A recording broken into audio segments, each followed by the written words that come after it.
என் பேர் Kalpana. Zone 5 division 50லேருந்து பேசுகிறேன். 22 காலையில் 11 மணிக்கு சிஎம் மேடம் எனக்கு ஃபோன் பண்ணாங்க. ஃபோன் பண்ணி கல்பனா தானம்மா பேசுகிறது அப்படின்றது கேட்டாங்க. ஆமாம் மேடம் அப்படின்னு சொன்னேன். நீ மதியம் 1 மணிக்குள்ளே வந்து வேலைக்கு ஜாயின் பண்ணணுமா அப்படின்னு சொன்னாங்க. 3000 சம்பளம் கொடுக்குறேன்னு சொல்லி கோர்ட்டு அறிவிச்சுது. ஆனால் ராம்கி இன்னும் எங்களுக்கு அறிவிக்கலையே மேடம். அவங்க அறிவிக்கிட்டு அதுக்கப்புறம் நான் வேலைக்கு வந்து ஜாயின் பண்ணுறேன் அப்படின்ற மாதிரி சொன்னேன். இல்லைம்மா நீ வந்து வேலைக்கு ஜாயின் பண்ணுறது உனக்கு நல்லது. இன்றைக்கி வந்து 1 மணிக்குள்ளே நீ ஜாயின் பண்ணிட்டீங்கன்னா இந்த வேலை உனக்கு நிரந்தரமாக கிடைக்கும். அப்படி இல்லைன்னு சொன்னால் இந்த வேலை உனக்கு கிடையாது கடைசி வரலும் அப்படின்ற மாதிரி சொன்னாங்க. ஏன் மேடம் நான் 9 வருஷமாக வேலை பார்க்குறேன், திடீர்னு வேலையே கிடையாதுன்னு சொன்னால் எப்படி அப்படின்னு கேட்டதுக்கு, ஆமாம்மா இன்னைக்கு 1 மணி வரை உனக்கு வந்து ஜோனல் ஆஃபீஸர் டைம் கொடுத்துருக்காங்க. இந்த 1 மணிக்குள்ளே வந்து நீ சேர்ந்தேன்னா இந்த வேலை உனக்கு நிரந்தரம், இன்னும் இந்த வேலை கிடையாது அப்படின்ற மாதிரி மறுபடியும் எனக்கு சொன்னாங்க. அப்போ நான் கேட்டதுக்கு கோர்ட் அறிவிச்சது நீங்கள் ஏற்றுக்க மாட்டேன்றீங்க அப்படின்ற மாதிரி கேட்டாங்க. மேடம் கோர்ட் அறிவிச்சது எங்கள் தலைமையை நான் கேட்டு நான் உங்களுக்கு பதில் சொல்கிறேன். எங்கள் தலைமையை எங்கள் சங்கமும் எங்களுக்கு என்ன சொல்லுதோ அதன்படி தான் நாங்கள் கேட்போம். 14 நாள் இந்த சம்பளத்துக்காகவும் இந்த எண்ணலும் வேலைக்காக தான் நாங்கள் போராடி இருக்கோம். இந்த போராட்டம் இன்னும் எங்களுக்கு முடிவே வரல. இன்னமும் நாங்கள் போராடவும் தயாராக இருக்கிறோம். ஆனாலும் எங்களுக்கு முடிவு வராமல் இருக்குது. எங்களுக்கு நீங்கள் முதல்ல நல்ல பதில் சொல்லுங்கள், அதுக்கப்புறம் நான் வரேன் அப்படின்றத அவங்ககிட்ட சொன்னேன். சொன்னதுக்குமா உனக்கு 3 பொம்பளை குழந்தை இருக்குது, உனக்கு வீட்டுக்காரர் கிடையாது, உன் சூழ்நிலையே வேறு மாதிரி இருக்குது, உன் தலைமையோட பேச்சை கேட்டு உன் வாழ்க்கையை நீ வீணாக்கிக்காத அப்படின்ற மாதிரி சொன்னாங்க. என் தலைமையை பேச்சை கேட்டு நான் என் வாழ்க்கையை வீணாக்கல, என் வாழ்க்கையை நான் மேலே கொண்டு போகணுன்னு தான் நினைக்கிறேன் அப்படின்னு சொல்லி உங்க 30,000 தரேன்னு சொல்கிறாங்கம்மா. இந்த 30,000 உன் 3 குழந்தைங்களுக்கு உனக்கு பெனிஃபிட் தானே இதனால, அதனால வந்து இந்த காசை வாங்கி வேலைக்கு ஜாயின் பண்ணு அப்படின்ற மாதிரி சொன்னாங்க. எனக்கு வேணாம் அப்படின்னு நான் சொன்னேன். மறுபடியும் ஒரு நிமிஷம் இருமா அப்படின்னு சொல்லி ஏவோ கிட்ட ஃபோன் கொடுத்தாங்க. அவங்க பேசுனாங்க. மா கல்பனா இன்னைக்கு 1 மணிக்குள்ளே நீ ஜாயின் பண்ணிட்டீங்கன்னா இந்த வேலை உனக்கு கிடைக்குமா, இல்லைன்னா இந்த வேலையை உனக்கு கிடைக்காது அப்படின்ற மாதிரி மறுபடியும் என்ன சொன்னாங்க. நான் சொன்னேன் நான் வற்புறுத்தாதீங்க மேடம், நீங்கள் வந்து எனக்கு வந்து பிளாக்மெயில் பண்ணுற மாதிரி இருக்குது. இந்த வேலைக்கு நீ சேர்ந்தா இந்த வேலை உனக்கு கிடைக்கும், அப்படிலாம் இந்த வேலை இல்லைன்ற மாதிரி நீங்கள் சொல்கிறீங்க. என்ன நீ எஸ் ஆர் நோ மட்டும் சொன்னீங்கன்னா போதும், நாங்கள் டிக் பண்ணி ஜோனல் ஆஃபீஸை கொண்டு போய் கொடுத்துருவோம். இதை 1 மணிக்குள்ளே நீ எனக்கு கால் பண்ணி வரலன்றது எனக்கு சொல்லு அப்படின்ற மாதிரி சொன்னாங்க. நான் சொன்னேன் 1 மணியில் வேணா நான் இப்போவே சொல்கிறேன், இந்த வேலைக்கு நான் வரமாட்டேன். என்னுடைய எண்ணலும் வேலையும் என்னுடைய 23,000 சம்பளத்தை கொடுத்தா நான் வேலைக்கு வரேன். அப்படி இல்லைன்னு சொன்னால் இந்த வேலை எனக்கு வேணாம், நான் வேறு வேலைக்கு போனாலும் போனேன்னு ராம்கி நிறுவனத்துக்கு நான் வேலைக்கு வரமாட்டேன் அப்படின்றத சொன்னேன். உன் தலைமையோட பேச்சை கேட்டு உன் லைஃபை நீ வீணாக்கிக்கிறேன்றதை மறுபடியும் எனக்கு சொன்னாங்க. என் தலைமையோட பேச்சை கேட்டதுனால தான் என்னுடைய சம்பளம் உயர்த்தப்பட்டு இன்னைக்கு கவர்மெண்ட் எனக்கு அறிவிச்சிருக்கு. நான் என்னுடைய வேலையை என்னுடைய சம்பளம் திருப்பி வாங்க போகிறேன். உங்களுடைய பேச்சை கேட்டால் ராம்கிட்ட போய் நான் அடிமை வேலை செய்ய நான் விரும்பலைன்றதை அவங்ககிட்ட நான் சொல்லிட்டேன். கே தேவி, ஆடுதொட்டி 55 வேலை செய்கிறேன். ஜோன் 5 தான் வேலைக்கு. 31ஆந்தேதி வரையிலும் வேலை வாங்கினாங்க. அதுக்கப்புறம் 1ஆந்தேதிக்கு மேலே வேலைக்கு எடுக்கலை. இப்போ எங்களோட கஷ்டத்தை பயன்படுத்தின்னு எங்களை கூப்பிடுறாங்க. காசு கொடுக்குறேன், அதை கொடுக்குறேன், வாங்க அப்படின்னு சொல்கிறாங்க. எங்கள் வேலையை தான் நாங்கள் கேட்குறோம், நாங்கள் வேறு எதுவும் கேட்கல. கார்பரேஷனுக்கு நாங்கள் தேடி போனேன். சரி சிஏ ஏதாவது சொல்லுவார் அப்படின்னு சொல்லிட்டு போனேன். வான்னு சொல்லி ஜோனல் ஆஃபீஸ் கிட்டன்னு போயிட்டாங்க. உள்ளே தான் பேச போனோம். நாங்கள் ஒரு 10-15 பேர் போனோம். பொம்பளைங்கெல்லாம் நாங்களாக கலந்து பேசினோம். பேசிட்டு நாங்களே தான் போனோம் ஆஃபீஸுக்கு. இவங்க ஃபோன் பண்ணினே தான் இருக்காங்க, எங்களை கூப்பிட்டுனே இருக்கிறாங்க. ராம்கியில் வந்துருங்க நாங்கள் வரமாட்டோம், எங்கள் வேலையை எங்களுக்கு கொடுங்க. 23,000 சம்பளம் வாங்கிட்டு இப்போ 15,000 சொல்கிறீங்களே அப்படின்னு சொன்னோம். அப்புறம் சரின்ட்டு போய் ஆஃபீஸில் போய் என்ன தான் நடக்குதுன்னு போய் பார்க்க போனால், எப்படி தான் அவங்க வெளியில் ஆட்டோ நிற்க வச்சு எங்களை கூட்டின்னு போயிட்டு டக்குன்னு ஃபஸ்ட் ஃப்ளோர்லேயே உட்கார வச்சு, கீழே கிரவுண்ட் ஃப்ளோர்லேயே உட்கார வச்சு எல்லாருக்கிட்டே இந்த பேப்பரை கொடுத்து கையெழுத்து வாங்கி நீங்கள் வேலைக்கு வாங்க, நாளிலேருந்து வாங்கினேன். என் பையனுக்கு தெரிஞ்சிச்சு. என் பையன் இதை பார்த்துட்டு திட்டி, நீ போகக்கூடாது, நீ எனக்கு தெரியாது, எனக்கு படிக்கலாம் தெரியாது. என் பசங்க வந்து தான் பசங்களை தான் படிக்க வச்சேனே தவிர பசங்க தான் படித்து பார்த்துட்டு நீ இதை மாதிரி செய்யக்கூடாது, தப்புமா, இதை படிச்சியா அப்படின்னு என் பையன் திட்டி என்னை இங்கே கூட்டின்னு வந்துட்டான். எங்கள் வேலை தான் ஐயா நாங்கள் கேட்குறோம். எவ்வளோ கஷ்டத்தில் இருக்கிறோம் தெரியுமா? வீட்டு வாடகை கட்ட முடியல. 9,000 வீட்டு வாடகை கட்டணும். இல்லை சார், இவர் வந்து படிப்பறிவு இல்லாதவர், ஒரு கைரேகையான ஆள். இவர் பார்த்தீங்கன்னா இவருக்கு அப்பா இல்லை அம்மா இல்லை யாருமே கிடையாது. நான் தான் அவருக்கு இன்சார்ஜ், எல்லாமே கூட இருக்கிற அண்ணியாவே இல்லை. நான் வேலைக்கிழமை 21ஆந்தேதி அன்றைக்கி அவர் கார்பரேஷன்லேருந்து இது மாதிரி உங்களுக்கு ஆர்டர் காப்பி வந்திருக்கு, இன்றைக்கே வந்து கையெழுத்து போட்டு வாங்கிக்கோமான்னு சொன்னார். சரி சார் நான் அவர் அனுப்பி விட்றேன் அப்படின்னு சொல்லிட்டு முன்னாடி அனுப்பிட்டேன். அனுப்பினோடனே முன்னாடியே இவர் என்ன பண்ணிட்டாங்க, கைரேகையிலேருந்து எல்லாமே ஃபோட்டோலேருந்து எல்லாமே நான் வராது முன்னே பிடிச்சிட்டாங்க. கொஞ்ச நேரம் போயிடுச்சு. நான் ஃபோன் பண்ணேன், சார் அவர்கிட்ட ஆர்டர் காப்பி கொடுக்காதீங்க, நான் வந்து வாங்கிக்கிறேன்னு சொன்னேன். சரி இன்னிட்டு நான் போனாக்கா முன்னாடியே அவர்கிட்ட கொடுத்துட்டு அது என்னன்னே தெரியாத அவர் வாங்கி வச்சுன்னுக்கிறாரு. பார்த்தா அதில் 16,000 சம்பளம். ஆனால் என்கிட்ட ஃபோனில் சொன்னது 23,000 சம்பளம்னு சொன்னார். 23,000 உங்களுக்கு கொடுப்பாங்கம்மா, மீதி 16,000 இதில் வந்துடும், 23,000 மீதி காசு கார்பரேஷன் கொடுத்துரும், அதனால் இதை மட்டும் வாங்கிக்கங்கன்னு சொன்னாங்க. சிஏ மேஸ்திரி சிஏ மேஸ்திரி 23,000 போட்டிருக்கு. அதில் போடல 16,000 ஏன் போட்டிருக்கு? 23,000 சம்பளம் சொன்னீங்களா, ஏன் 16,000 போட்டிருக்கு நான் கேட்டேன். அதுக்கு அவர் என்ன சொன்னார்னா, மீதி காசு கார்பரேஷன் கொடுத்துறோம்மா சம்பளம் அப்போ அப்படின்னு சொன்னாங்க.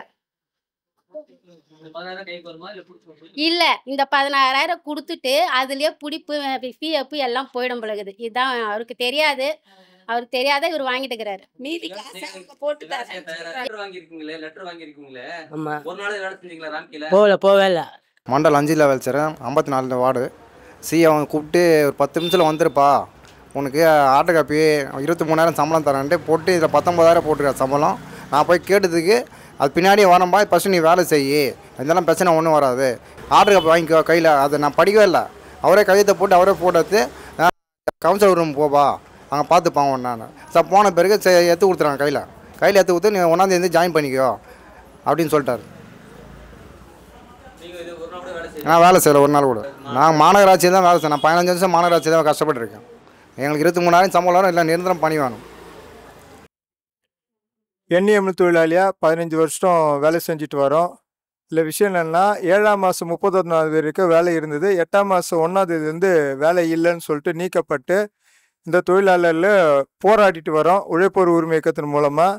இப்போ அப்படிப்பட்ட தொழிலாளியை வர வச்சு கவுன்சிலரு, 5ஆம் மாவட்டத்தில் உள்ள கவுன்சிலரு, சிஐ, சூப்பர்வைசர் உட்பட எல்லாரும் வர வச்சு உங்களுக்கு சென்னை மாநகராட்சியில் தான் உங்களுக்கு ஆர்டர் தரோம், வேலை தரோன்னு சொல்லிட்டு அங்கே எல்லாரும் கொண்டு வந்து வர வச்சு வார்டுக்குள்ளே ஜோன் மன்றத்தில் நிற்க வச்சு ராம்கி கான்ட்ராக்டில் கையெழுத்து வாங்கி அவங்கள கான்ட்ராக்டுக்குள்ளே அனுப்புகிற வேலையை பண்ணிட்டு வராங்க. எல்லாமே பணி நடந்துடும், சென்னை மாநகராட்சியில் தான் வேலை கிடைக்கும்னு சொல்லிட்டு உள்ள எல்லா தொழிலாளி இப்போ அவங்களுக்கு தெரிஞ்சவங்க தெரியாத ஒவ்வொருத்தரும் ஏமாற்றி அவங்களுக்கே தெரியாமல் 23,000 சம்பளம் வாங்கியிருந்தவங்கள அந்த கையெழுத்து மூலமாகவே 16,000 17,000 படிக்க தெரியாத ஏழ்மை உள்ள ஜனங்களை 25,000 பணத்தை கொடுத்து அவங்க இப்போ பணத்தை வாங்கி அவங்கள திரும்ப கொடுத்துட்டு எங்களுக்கு ராம்கி வேண்டாம், நாங்கள் சென்னை மாநகராட்சிக்குள்ளே தான் வேலை செஞ்சுருக்கோம், எனக்கு சென்னை மாநகராட்சியில் தான் எங்களுக்கு வேலை வேணும்னு சொல்லிட்டு அடுத்த கட்ட உழைப்போர் உரிமை இயக்கத்தின் மூலமாக அடுத்த கட்டமான போராட்டத்தையும் மற்ற பணியிடத்துக்கான அந்த வலிமையில வந்து நிற்கிறாங்க. என் பேர் வசந்தி, ஜோன் 6ல இருக்கேன் நான். இப்போ பார்த்தீங்கன்னா எங்களுக்கு வேலை வந்து இப்போ நாங்கள் போராட்டத்தில் இருந்துட்டு இருக்கோம். இப்போ என்ன நியூஸ் வந்துச்சுன்னா பார்த்தீங்கன்னா எங்களுக்கு வந்து சேலரி நாங்கள் கேட்ட சேலரியே எங்களுக்கு வந்துருச்சுன்னு சொல்லிட்டு ஜியோ பாஸ் ஆயிடுச்சுன்னு சொல்லியிருக்காங்க. சரிங்களா? சரி, எங்களுக்கு அது சந்தோஷம் தான், இல்லைன்னு நான் சொல்ல கிடையாது. ஆனால் வந்து நாங்கள் இப்போ எங்களை வந்து இது ராம்கி கான்ட்ராக்ட்லேருந்து எங்களை கூப்பிடுறாங்க, வாங்க உங்களுக்கு தான் சேலரி வந்துருச்சு, நீங்க வாங்க வேலைக்கு அப்படின்னு சொல்லி கூப்பிடுறாங்க. எங்களுக்கு வந்து அத்தாச்சி இருக்குதா, நாங்க இந்த சம்பளம் இதோட கொடுக்குறோம் நாங்க அப்படின்னு சொல்லிட்டு எங்களுக்கு லெட்டரை காமிச்சிங்களா? இதுக்கு வரைக்கும் நீங்க செய்யற வரைக்கும் இதுக்கப்புறம் உங்களை சம்பளம் தொடரும் அப்படின்னு சொல்லிட்டு எங்களுக்கு ஒரு லெட்டர் கொடுத்தீங்களா? கிடையாது. உங்களால முடியலன்னு சொல்லிட்டு சிஏவை கவுன்சிலரை வச்சு எல்லாருக்கிட்டையும் வந்து கேட்குறீங்க நீங்க. சரிங்களா? காசு கொடுத்து உங்களை கூப்பிடுறேன் வாங்க அப்படின்னு சொல்லி கூப்பிடுறீங்க. ஏன் கூப்பிடுறீங்க? சரி, எங்களுக்கு வாக்குறுதி கொடுக்குறீங்களா? சிஏவும் சரி இதே கவுன்சிலர் சரி எல்லாரையும் நான் கேள்வி கேட்கறேன் நான். வாக்குறுதி கொடுக்குறீங்களா? நாங்க அந்த சம்பளம் நாங்க கொடுக்குறோம், அதுக்கு உத்தரவாதம் நாங்க இருக்கிறோமா, நாங்க லெட்டர்ல எழுதி கையெழுத்து போட தரோம் சொல்லிட்டு எல்லா சிஏவும் கையெழுத்து போட கொடுக்க சொல்லுங்க. ஒவ்வொரு டிவிஷன்லயும் நாங்க வர நாளைக்கே வந்து வேலைக்கு செய்யறோம். கான்ட்ராக்ட் வந்து செய்யணும் நாங்க சொல்லவே கிடையாது. சம்பளம் ஏத்துறாங்கன்னு சொல்லிட்டு இது கோர்ட்ல தான் சொல்லிருக்குது. இன்னும் பப்ளிசிட்டி பண்ணவே இல்லை, நியூஸ்ல ஒரு நியூஸ்ல கூட வர கிடையாது. ஏன் நீங்க அதை ஓபன் பண்ணவே இல்லை? ஏன் அந்த ராம்கி கான்ட்ராக்ட் ஒத்துக்கவும் இல்லை? 2 ஜோனுக்கு காசு தருவாங்க, 18 ஜோனுக்கு அந்த காசு சம்பளம் தருவாங்களா? நாங்க கேட்கிற கேள்வி. ஒவ்வொரு சிஎம் வந்து பிளாக்மெயில் பண்றீங்க, 20,000 ரூபாய் ஏன் விடுறீங்க? கையெழுத்து மட்டும் போட்டு போங்க, உங்க வேலையை வந்து கான்ட்ராக்ட்ல இருக்கிறவங்க செய்வாங்க அப்படின்னு சொல்றாங்க. ஏன் செய்றீங்க? ஏன் மனசை மாத்துறீங்க? நீங்க பணம் கொடுத்தா நாங்க எல்லாம் வந்துருவோமா? வீட்டான தேடி வர வரீங்க, போலீஸ் வேற வருது, நைட்டான பகல்ல வேற வருது, தூக்கிட்டு போறீங்க. எதுக்கு அந்த மாதிரி பண்றீங்க? 13 நாள் நாங்க ரிப்பன் பில்டிங்ல உட்காருங்களே, யாராவது ஒரு சிஎம் நாங்க எந்த நிலைமையில எந்த இதுவும் இல்லாத இப்ப மட்டும் எப்படி வந்து கேக்குறீங்க? நீங்க உங்களுக்கு வேலை வந்து சம்பளம் வாங்குறீங்களா? நீங்க கான்ட்ராக்ட்ல போங்க. சரி, நாங்க கான்ட்ராக்ட் போட சொல்லி ஒத்துக்குவீங்களா? முடியாதுல்ல. எங்களை மட்டும் ஏங்க நீங்க வற்புறுத்துறீங்க?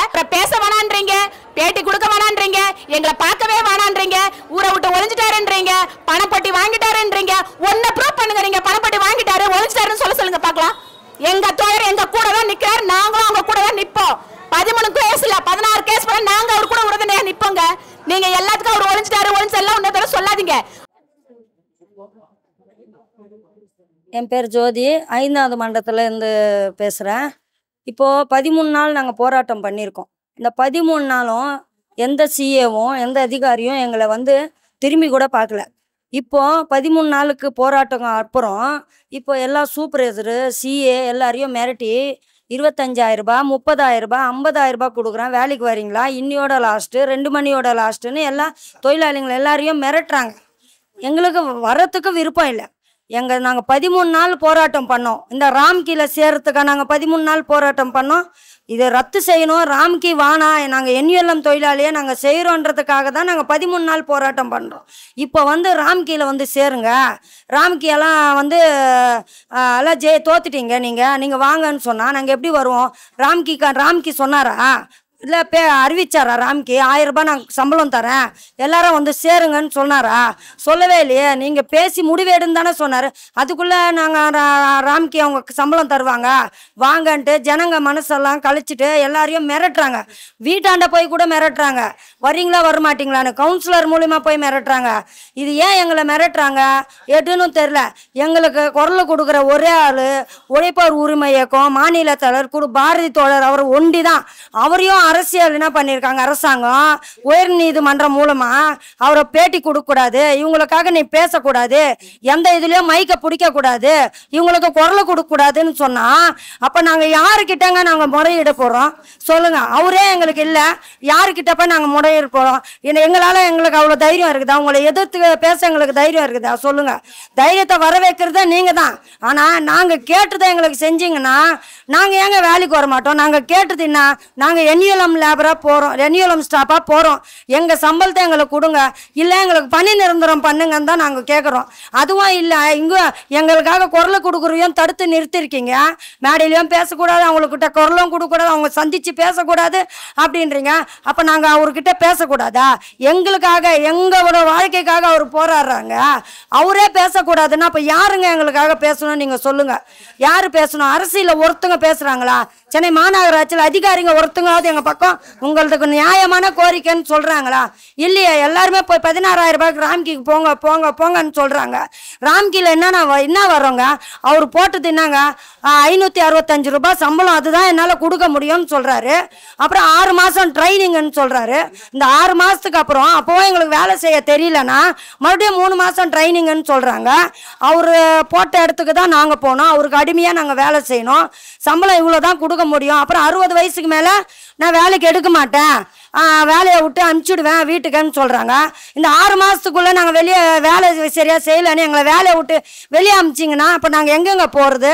அப்போ எங்கள் வாழ்க்கை, எங்கள் வாழ்வாதாரம், பிற்காலத்தில் என் பசங்களுடைய வாழ்க்கை எங்கே போகிறது சொல்லுங்கள்? நாங்கள் எங்கே போய் முறையிடுவோம்? பேசுகிறவங்களையும் எங்களுக்காக உழைப்பார் உரிமை இயக்க சார்பாக எங்களுக்காக குரல் கொடுக்குறவங்களே தடுத்து நிறுத்திருக்கீங்க. அப்போ எந்த விதத்தில் இந்த அரசாங்கம் பண்ணுறது? எங்களை வந்து அடிமட்டமாக புதைச்சி எங்களை அப்படியே வேரோட பிடுங்கி தூக்கி போடணுன்ற பார்க்குறாங்க. அதுக்கு நாங்கள் ஒத்துழைப்பே கொடுக்க மாட்டோம். நாங்கள் யாருமே வந்து சேரல, எல்லாம் மிரட்டலுக்கு அடிமையாகி பயந்து போய் ஜனங்களை பண ஆசை காட்டிட்டு தான் ஒருத்தங்களா யார் கவுன்சிலர் ஆளுங்க அவங்கள மிரட்டலுக்கு தான் செயல்பட்டுருக்கேன். அது கூட எல்லாருமே போய் சேரல, நாங்கள் எல்லாருமே போய் நின்றுன்னு தான் இருக்கிறோம். இதே ஒரே ஸ்டேஜில் தான் நாங்கள் நிற்கிறோம். என்ன ஸ்டேஜ்? எங்களுக்கு NULM லேபர் வேலையாக கொடுங்க, 31 மாதம் 31 எந்த நிலைமையில் நாங்கள் இருந்தோமோ அந்த நிலைமையில் எங்களை விடுங்க.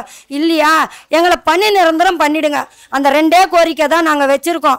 அந்த 2 கோரிக்கையும் உங்களால் நிறைவேற்ற முடியல. எங்கள் போராட்டம் திரும்பி தொடரும் போது நீங்கள் எல்லாரையும் ஜனங்களை மிரட்டாதீங்க, கொள்ளாதீங்க. எல்லாம் மிரண்டு போய் இருக்கிறாங்க. எங்களுக்காக யார் பேசுறதுன்னே புரியல. எங்களுக்காக பொதுமக்கள் இருக்காங்க, பொது ஜனங்க எங்களுக்காக குரல் கொடுக்கறதுக்கு இருக்காங்க. எப்பவுமே அதை ஞாபகம் வச்சுக்கோங்க. பொதுமக்கள் எல்லாருமே எங்களுக்காக நிற்கிறேன்னு சொல்றாங்க, எங்களுக்காக போராட்டத்தில் கலந்து எங்களுக்காக போராடவும் ரெடியாக இருக்கிறாங்க. அது தெரிஞ்சுக்கோங்க. யாரும் எங்களை இழுக்கவும் முடியாது. சரி, உழைப்பார் உரிமை இயக்கம் இருக்கிற வரைக்கும் நாங்கள் வந்து போராடிட்டு தான் இருப்போம்.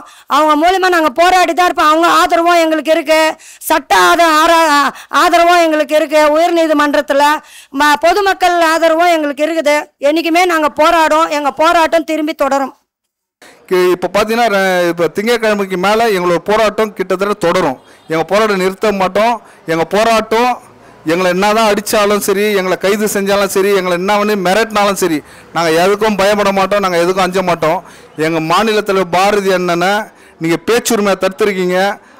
அதை வந்து இந்த உயர்நீதிமன்றம் வந்து உடனடியாக அவரை விடுதலை செஞ்சு எங்களுக்காக பேசக்கூடிய தலைவரை பேச்சுரிமை தடுக்கிறது என்பது எங்களுடைய தூய்மை பணியாளர் சார்பாக நான் உண்மையாக கண்டிக்கிறேன்.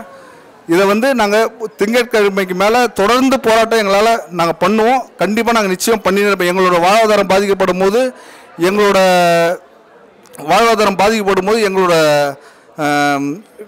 எங்களோட பணி நிரந்தரம் என்பது எங்களுக்கு கிடைக்கிற வரைக்கும் நாங்கள் நிச்சயம் போராடிட்டே இருப்போம். அவுட் சோர்சிங் ராம்கின்ற முறையை நாங்கள் தடுத்து நிறுத்தாமல் நாங்கள் ஓய மாட்டோம். நன்றி.